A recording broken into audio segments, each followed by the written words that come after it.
नमस्कार दोस्तों, YouTube channel Hindi with पुखराज पर आपका हार्दिक स्वागत और अभिनंदन। आपके बीच आपका अपना पुखराज खारा। आप यदि तैयारी कर रहे हैं सब इंस्पेक्टर की, हिंदी से फर्स्ट ग्रेड या सेकंड ग्रेड की, आने वाली रीट के लिए तैयारी कर रहे हैं, सीएटी की तैयारी कर रहे हैं, हाईकोर्ट चतुर्थ श्रेणी की तैयारी कर रहे हैं, तो ये क्लास आपके लिए बहुत ही खास होने वाली है। तो जुड़िए मेरे साथ। आज अपन जिस टॉपिक को लेकर हैं, अपना टॉपिक है समास। अपना टॉपिक क्या है आज का? समास। सबसे पहले कोई भी टॉपिक होता है उसका अर्थ समझना होता है कि हम समास किसे कहते हैं।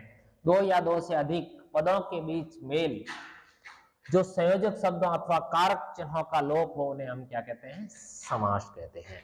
संयोजन चिन्ह जिसको हम समास विग्रह करते हुए जिन शब्दों का प्रयोग करते हैं वो संयोजक शब्द कहलाते हैं। आपको पता होगा कि समास के अंदर कारक चिन्हों का प्रयोग किया जाता है, यानी जहां कारक चिन्हों का लोप हो जाता है, वो जो सामसिक पद या समस्त पद बनता है उसको हम क्या कहते हैं? समास कहते हैं। ये समझना होगा कि समास के अंदर क्या होता है? दो पदों या शब्दों का क्या होता है? मेल होता है। आप जानते हैं कि भाषा की सबसे छोटी इकाई क्या होती है? ध्वनि होती है। और लिखित रूप में जो भाषा की इकाई होती है वर्ण होती है। क्या होती है?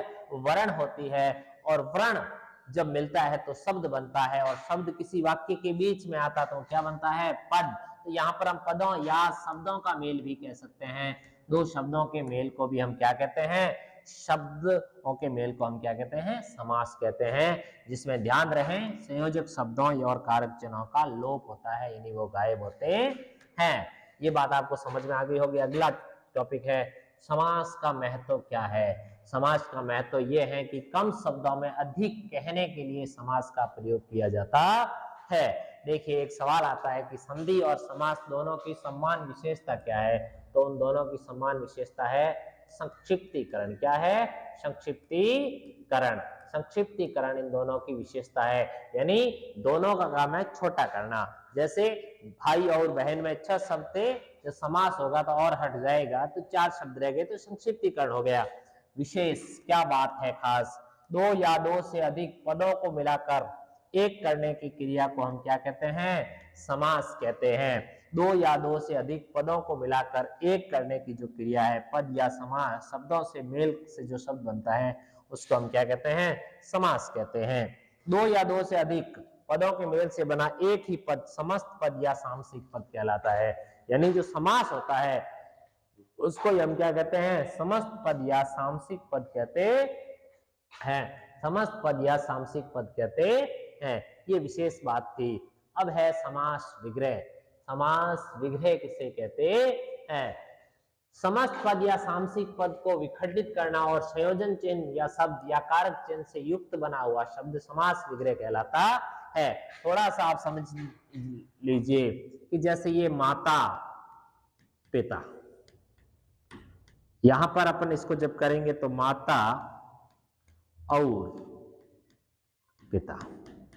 अब ये जो माता पिता है ये सामसिक या समस्त पद है। ये सामसिक और समस्त पद है। ये माता और पिता है, ये क्या है? समास विग्रह है। ये क्या है? समास विग्रह।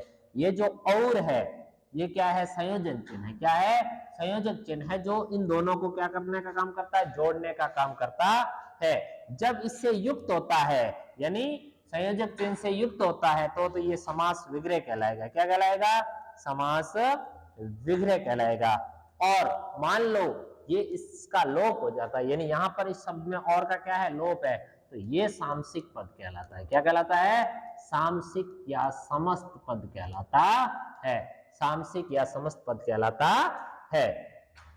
अब देखिए अगला जो है वो है समास का विलोम। अगला क्या है? समास का विलोम।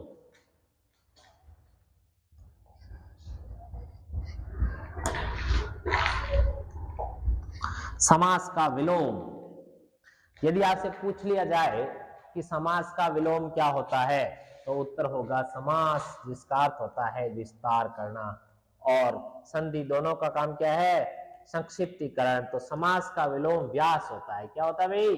समास का विलोम व्यास होता है। व्यास का अर्थ होता है विस्तार। व्यास का अर्थ होता है विस्तार। व्यास का अर्थ क्या होता है? विस्तार। तो समास का विलोम क्या हो गया? व्यास, और इसका अर्थ क्या हो गया? विस्तार, याद रखोगे। अगला आता है समास का भेद। इंपॉर्टेंट सवाल है, आपसे पूछा जाता है कि समास के कितने भेद होते हैं, तो उत्तर क्या होगा?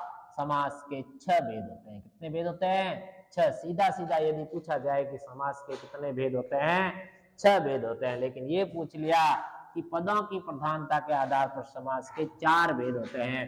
ध्यान रहे, समास में 2 पद होते हैं, पूर्व पद और उत्तर पद। पूर्व पद और उत्तर पद, इसके आधार पर हम समास के कितने भेद कर सकते हैं? 4 भेद कर सकते हैं। ध्यान रखना, अब सवाल में ये लिखा हुआ आता है कि पदों के प्रधानता के आधार पर समास के कितने भेद होते हैं, तो उत्तर होगा 4 भेद होते हैं। पहला अव्ययभाव समास, जो पूर्व पद पर आधारित होता है। दूसरा तत्पुरुष समास, जिसका उत्तर पद प्रधान होता है। द्वंद्व समास, जिसके दोनों पद प्रधान होते हैं। बहुव्रीहि समास, जिसका तीसरा या अन्य पद प्रधान होता है। पूर्व पद, उत्तर पद, दोनों पद और तीसरा, यानी इसमें 2 ही प्रकार के पद होते हैं, पूर्व पद और उत्तर।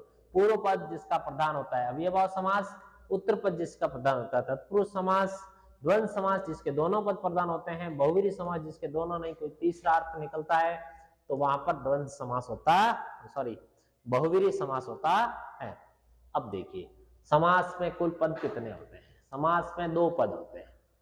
एक होता है पूर्व पद, एक होता है पूर्व पद और दूसरा होता है उत्तर। जो मैं आप पिछली क्लास में आपको बताया है कि एक होता है पूर्व पद और एक होता है उत्तर पद। प्रयोग के आधार पर समास के कितने भेद होते हैं? 6। मान लो वहां पर वो प्रयोग भी नहीं लिखता है, सीधा सीधा पूछ लेता आपको कि समास के कितने भेद होते हैं, तो भी उत्तर क्या होगा? 6। लेकिन ध्यान रहे, वो लिखता है कि पदों के आधार पर समास के कितने भेद होते हैं, तो उत्तर होगा 4। कौन कौन से 6 होते हैं? अव्ययभाव समास, तत्पुरुष समास, ये तो अपन पहले ही पढ़ चुके हैं। ये पूर्व पद प्रधान होता है, इसमें उत्तर पद प्रधान होता है। द्वंद्व के दोनों पद प्रधान होते हैं, इसका कोई तीसरा पद प्रधान होता है। यानी ये 2 नए समास आए हैं, क्रमधारी समास और द्विगु समास, जिनको अलग से याद रखना आपको, द्विगु समास और क्रमधारी समास। ध्यान रहे, द्विगु समास और क्रमधारी समास तत्पुरुष समास के प्रकार माने जाते हैं। इन दोनों समासों का द्वितीय पद, बिल्कुल द्वितीय पद, क्योंकि तत्पुरुष जो समास है इसका उत्तर पद प्रधान होता है। क्या होता है?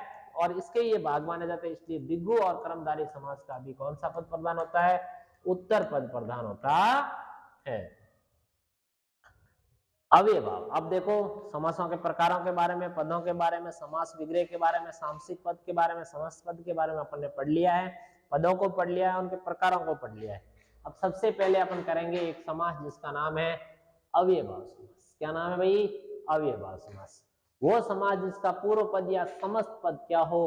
अव्यय हो, अव्यय या अवकारी रूप, जिसके बारे में अपन अविकारी शब्दों में पढ़ेंगे। जो लिंग वचन काल कारक से प्रभावित होते हैं उनको हम विकारी शब्द कहते हैं, जो इनसे प्रभावित नहीं होते हैं उनको हम अविकारी शब्द कहते हैं।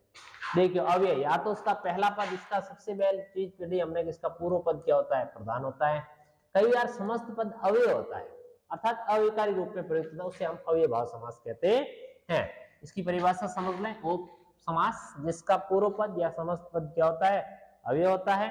और कई बार उसका पूरा पद भी अव्यय हो सकता है, अविकारी हो सकता है, उसको हम अव्ययभाव समास कहते हैं। अब आपको महत्वपूर्ण बातें याद रखनी है। अव्ययभाव समास की कौन कौन सी बातें हैं जो महत्वपूर्ण है? इस समास का पूर्व पद प्रधान होता है तथा उत्तर पद गौण होता है। पूर्व पद प्रधान होता है, उत्तर पद गौण होता है। ठीक है, ये तो आपको पहले ही समझा दी। इस समास के पूर्व पद और प्राय पूरा पद भी क्या हो सकता है? अव्यय हो सकता है। इस समास में समस्त पद प्राय क्रिया विशेषण के रूप में क्या करता है? काम करता है। इस पद में प्राय क्रिया विशेषण के रूप में काम करता है। और इस समास में प्राय क्रिया विशेषण दूसरा है, इस समास में प्राय उपसर्ग का, देखो इंपॉर्टेंट है, आप समझ सकते हैं अव्ययभाव समास की पहचान कैसे करें। तो इस समास में उपसर्गों का प्रयोग होता है, साथ ही शब्दों की क्या होती है? पुनरावृत्ति होती है। हाथों हाथ, रातों रात, धीरे धीरे, इस प्रकार के शब्द इसमें आते हैं। इस प्रकार के शब्द इसमें आते हैं।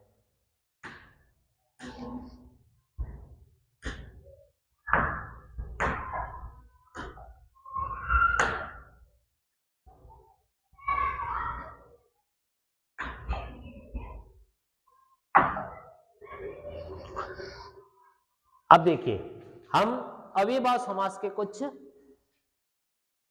उदाहरण पढ़ते हैं जिसके माध्यम से समझने की कोशिश करते हैं। उदाहरण, समस्त या सामसिक पद के साथ, समस्त या सामसिक पद के साथ हम ये पढ़ते हैं कि यथासंभव, जहां तक संभव हो, यानी यथा लगा हुआ शब्द, अपाद मस्तक, पाद से मस्तक तक, यानी इसमें आ उपसर्ग लगा हुआ है, आ जन्म, जन्म तक, यथाशक्ति यानी यथा लगे हुए, प्रति लगे हुए, यथा, प्रति, आकंठ, आमरण, निरामिष बिना आमिष के, निर्विकार निर्वि उपसर्ग है, बेवजह बे उपसर्ग है, बेशरम बिना शर्म का, बे भी क्या है उपसर्ग है, बाकायदा कायदे के अनुसार, बा क्या है उपसर्ग है, बा इज्जत इज्जत के साथ, ये भी उर्दू उपसर्ग है बा। प्रतिदिन, देखो ये प्रति आ गए, यथा है, प्रति है, भर पेट, भर पेट, पेट भरकर, सशक्त, देखो स उपसर्ग है, शक्ति के साथ, सहित हित के साथ, सपरिवार परिवार के साथ, अत्युत्तम, अत्युत्तम में अति उपसर्ग है, क्या है अति, संधि पढ़ोगे तब समझ में आएगा, अति प्लस उत्तम, अत्युत्तम, उत्तम से भी अधिक, पल पल, ये शब्दों की पुनरावृत्ति, पल पल क्या है पुनरावृत्ति है, अत्याधुनिक अति उपसर्ग है, बातों बातों में, हाथों हाथों में, रातों रातों में, योग्यता अनुसार, ये देखो रात रात, बात बात, हाथ हाथ, ये शब्द की क्या हुई है पुनरावृत्ति हुई है। जहां पर पुनरावृत्ति होती है उपसर्ग युक्त शब्द आते हैं, यथा, प्रति, निर, बे, बा आदि उपसर्ग लगे होते हैं, वो प्राय कौन से समास के अंतर्गत आते हैं, अव्यय भाव समास के अंतर्गत आते हैं।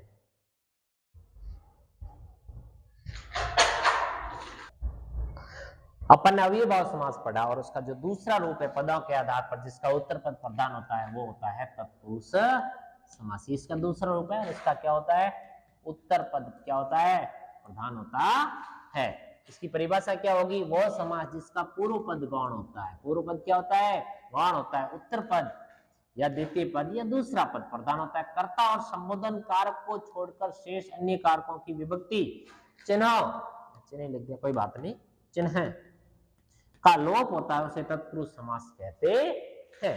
नॉर्मल सी बात है कि इस पे ध्यान रखना, तत्पुरुष समास में क्या आते हैं कारक चिन्ह आते हैं। टोटल कारक कितने होते हैं 8 होते हैं, कितने होते हैं 8, जिसमें से 6 कारक आते हैं, लेकिन 2 कारक छोड़े कौन से जाते हैं वो आपको ध्यान में रखना है कि कर्ता और संबोधन को छोड़कर जो 6 कारकों का प्रयोग इसमें किया जाता है वो कौन सा समास होता है तत्पुरुष समास होता है।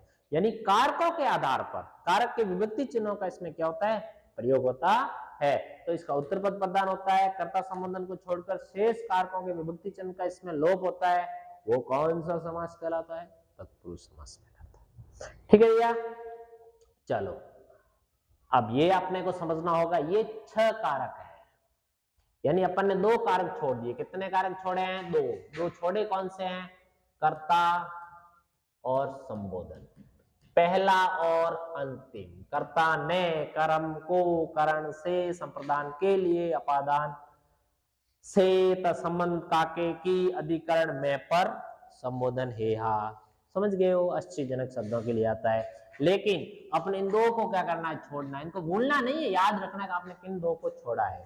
तो इनके विभक्ति चिन्ह याद रखना है, कर्म तत्पुरुष को कर्म तत्पुरुष से द्वारा साधन के रूप में, किसके रूप में साधन, साधन के रूप में कैसे वो आगे समझेंगे। संप्रदान दान देने के भाव में या के लिए किसी स्थान के लिए जिस प्रयोग किया जाता है, अपादान अपादान और इन दोनों में से का प्रयोग होता है, लेकिन या साधन के रूप में या पृथक होने के भाव से है। संबंध तत्पुरुष का के की यानी राजा पुत्र राजा का पुत्र, इस प्रकार के शब्द आएंगे। अधिकरण तत्पुरुष में क्या आएगा मैं और पर। तो ध्यान रखना 6 कारकों के आधार पर तत्पुरुष समास के 6 प्रकार होते हैं।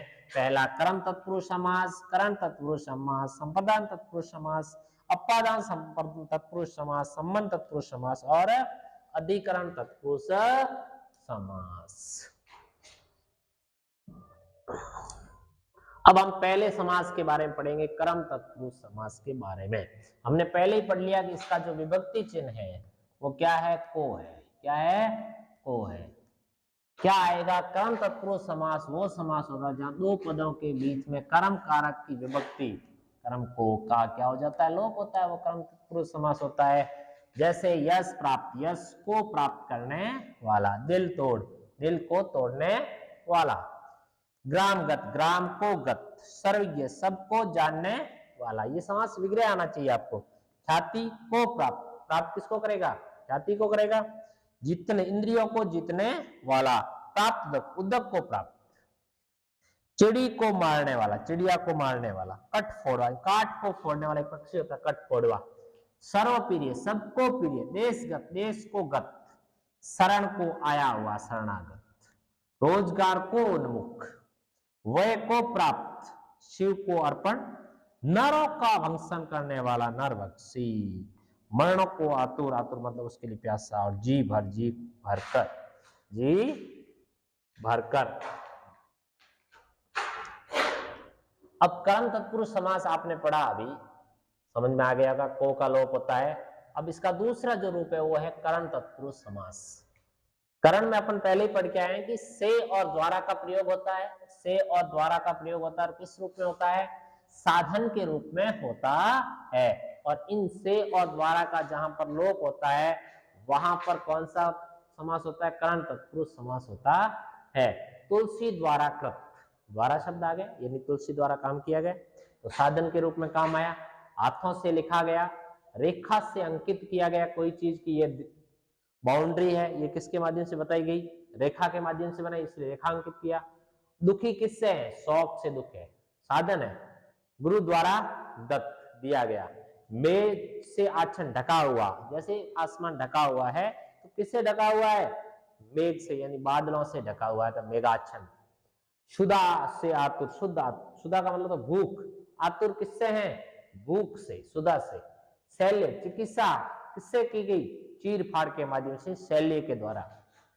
रोग से आकुल, आकुल से किसे है? रोग से। जिस तरह से शौक से आकुल था उसी तरह रोग से आकुल है। वाग युद्ध, वाग का मतलब होता है वाक, वाक का मतलब होता है वाणी। युद्ध किससे किया गया? वाणी से किया गया। माना किससे? साधन क्या काम आया? मन आया, तो मन से माना। जड़ित, किससे जड़ित किया गया? रतन से। पूरण किससे है? अंशु से। साधन क्या काम आया? अर्शु, आंसू काम आए। मुंह मांगा किससे? साधन किसको काम में लिया? मुंह से। श्रम से साध्य, किससे साध्य? श्रम से। रेल से यात्रा, और बैल द्वारा खींची जाने वाली गाड़ी को हम क्या कहते हैं? बैलगाड़ी कहते हैं। तो जिसमें साधन के रूप में यदि कोई काम आती है चीज, तो वहां पर कौन सा होता है? करण तत्पुरुष समास होता है। करण के बाद संप्रदान की बात आती है, जिसमें देने की बात होती है। संप्रदान, के लिए का लोप होता है, संप्रदान होता है। जैसे भक्ति किसके लिए की? तो देश के लिए। दक्षिणा किसके लिए की? गुरु के लिए, के लिए। पहचान क्या है इसमें? के लिए। युद्ध, भूमि किस काम के लिए है? युद्ध के लिए। पशु के लिए बलि, बलि पशु का मतलब क्या है? बलि किसकी दी जा रही है? पशु की। पाठशाला, शाला किसके लिए? पढ़ने के लिए, पाठ करवाने के लिए, इसलिए क्या कहा जाता? पाठशाला। रसोई घर, रसोई के लिए घर। घर किसके लिए बनाया गया है? रसोई बनाने के लिए। आलय का मतलब होता है घर, विद्यालय, विद्या के लिए आलय। आलय मतलब पढ़ाने का जो घर होता है उसको हम विद्यालय कहते हैं। हवन सामग्री, हवन की सामग्री नहीं होगी, हवन के लिए सामग्री होगी। हवन के लिए सामग्री। भवन बना हुआ किसके लिए? सभा के लिए। आवास, रहने के लिए जगह किसके लिए? छात्रों के लिए आवास, छात्रावास। रंग के लिए मंच, रंगमंच के लिए, कर्म के लिए जो बनाते हैं, नाटक के लिए जो, उसको कहते हैं रंग कर्म। सभा, विधान सभा, किसके लिए? विधान, नियमों को चलाने के लिए एक सभा, जिसको विधान सभा बोलते हैं। डाक के लिए गाड़ी, डाक गाड़ी मतलब डाक के लिए, किस, क्या लाने के लिए है? डाक लाने के लिए क्या है? गाड़ी है। सत्य के लिए आग्रह, गांधी जी ने किया था सत्याग्रह। आवेदन के लिए पत्र, आवेदन पत्र। गौशाला, जहां गायें रहती है, आप पढ़ने जाते हो विद्यालय, विद्या के लिए। गायें रहती है वो गौशाला। एक गोदाम बना हुआ जहां माल रखा गया है, किसके लिए? माल के लिए गोदाम। न्याय के लिए आलय, न्यायालय। राह के लिए खर्च, और बालक के लिए अमृत, बालक अमृत। तो ये समझ गए होंगे कि जिसमें के लिए का लोप हो, किसका लोप हो? के लिए का लोप हो, वहां पर कौन सा होता है? संप्रदान होता है। कौन सा होता है भाई? संप्रदान तत्पुरुष समास होता है। अब बात आती है अपादान तत्पुरुष समास की। किसकी? अपादान। अपादान का मतलब तो जहां पर अलग होने का भाव हो। क्या हो भाई? अलग या पृथक होने का भाव हो। अलग या पृथक होने का भाव हो, वहां पर अपादान कारक होता है। अपादान कारक में विभक्ति चिन्ह पृथक होने के भाव में क्या होता है? लोप होता है। वहां पर अपादान कारक होता है। पृथक होने के भाव में जहां लोप होता है वहां पर कौन सा कारक होता है? अपादान। ध्यान होना अलग।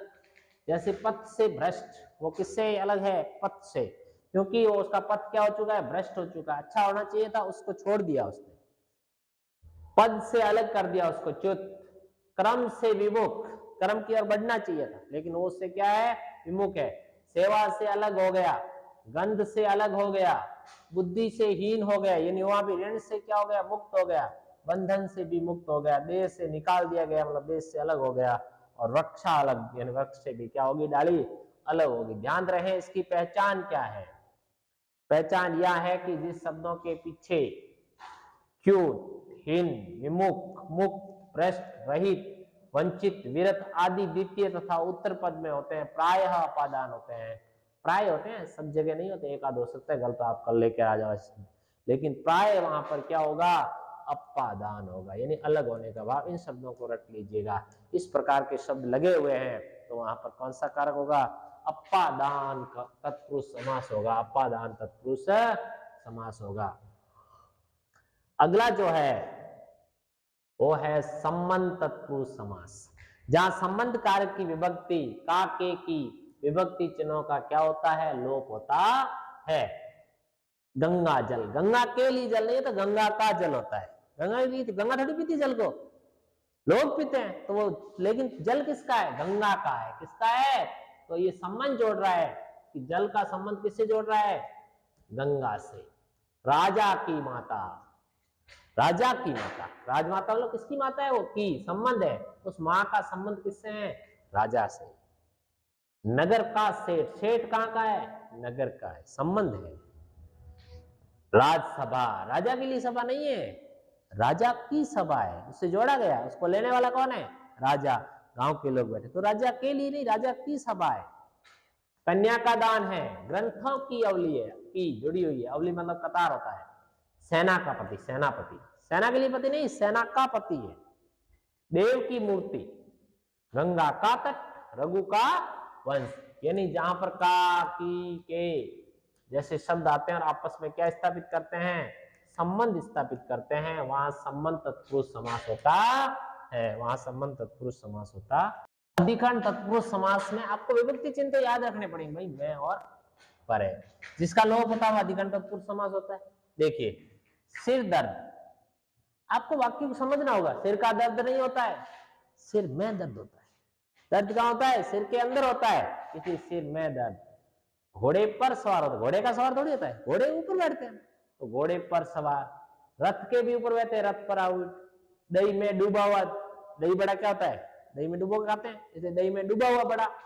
जल मगन, जल में मगन। ध्यान मगन, ध्यान में केंद्रित।